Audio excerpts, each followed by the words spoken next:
Inspired by Ottawa protests, French motorists join Freedom Convoy bound for Paris. A French version of Canada's Freedom Convoy hit the roads on Thursday, with hundreds of motorists headed for the capital. Most members oppose France's vaccine pass, but some see the protest as a continuation of the Yellow Vest movement that rocked the country before the pandemic. They have brought Ottawa to a grinding halt for almost 2 weeks and intend to stay put. Since January 29, hundreds of Freedom Convoy truckers have cut off access to the main roads of Canada's capital city in protest at government-imposed pandemic restrictions. The blockade prompted local authorities to declare a state of emergency on February 6 and has forced car factories to shut down. Truckers have cut off access to U.S. border crossings, but since Sunday night, police have seized thousands of litres of fuel and are starting to immobilise the vehicles. The movement first flared up when Canadian truckers crossing the border to the U.S. were hit with a vaccinate or quarantine mandate. But now the Freedom Convoy has transformed into a more widespread protest of Justin Trudeau's government policies and has made its way across the globe. From New Zealand to France, where vaccine pass protesters are forming a convoy to block access to the country's capital this weekend. Ghosts of the Yellow Vest past? Galvanized by the occupation in Ottawa, motorists in southern France are organizing what they call a Convoy de la Liberté, a direct translation of Freedom Convoy, and heading for Paris to demand an end to the country's health pass program. Departures from other French cities are expected to take place on Thursday, but Parisian police authorities said they will bar the convoy from entering the city and prevent protesters from blocking the capital. In a press release, the police headquarters stated that due to the risk of public order disturbances, they have prohibited such events from Friday 11 to Monday the 14th of February included. Social media outlets like Facebook have been buzzing with calls to join the French Freedom Convoy over the weekend, with some groups garnering up to 340,000 members in just a few days.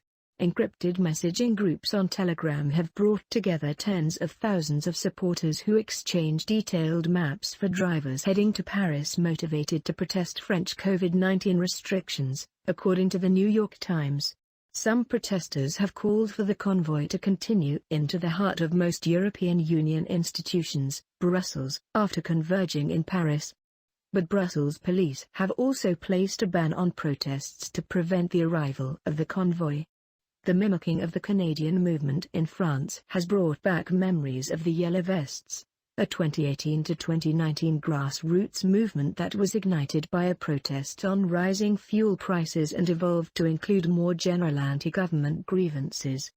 It has been kept alive by some organizers of the French convoy, like activist Remy Mund, pseudonym, who took part in the Yellow Vest protests and has become one of the convoy's more prominent voices. He is opposed to COVID-19 vaccines and uses Facebook to call on all the Yellow Vesters to swell the ranks of the convoy, imploring members to reclaim their freedom.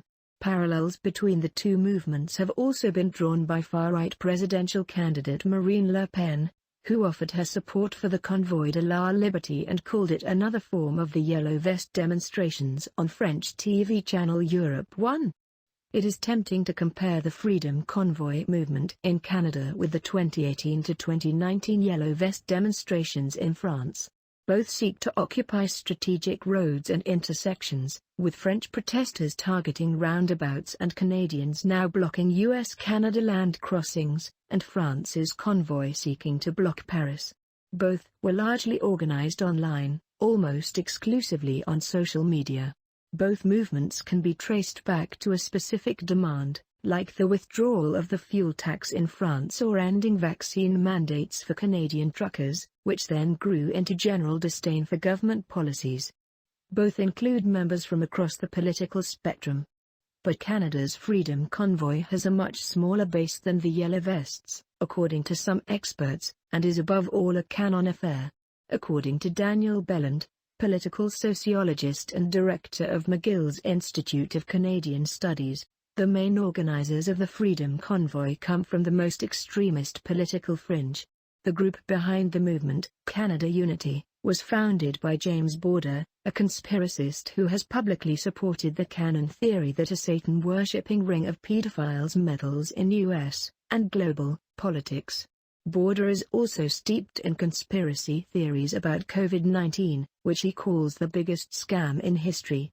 Still, these are not the only profiles found in the ranks of the convoy. The movement has also attracted a fairly significant minority who want to express their frustration with the health and economic situation, without having any political commitments, Bellin told France 24. So who are the members across the Atlantic in France, rallying support for and joining in on the Convoy de la Liberté? Not just anti-vax. I am here today with a certain number of citizens who are becoming aware that we've been at war with the virus since the beginning. We are being robbed of a lot of freedoms under pretexts that have nothing scientific and even less medical, retiree Xavier Legrigam, who is joining the convoy in Brest, told AFP. This needs to stop, because otherwise the future is likely to look very bleak. Though it is highly popular within France's anti-vax circles, many members of the French Freedom Convoy like Legrigam are asking for a restoration of freedoms curtailed during the pandemic and an end to France's vaccine pass. Some experts see it as a break from the Saturday rallies against COVID-19 restrictions that, at times, brought up to 100,000 participants to the streets of Paris. But demands go beyond the COVID-19 pandemic. They are not only anti-vaccine pass, or anti-vax. There are other grievances on the subject of individual liberties, as well as echoes of the Yellow Vest calls for a citizens' initiative referendum, to allow citizens to vet government policy proposals, and more general demands involving purchasing power. Jean-François Amady, a sociologist and professor at Sorbonne University in Paris, told RFI. Rooting Amady's argument in reality, one partaker from Western France insisted on the convoy not being called anti-vax.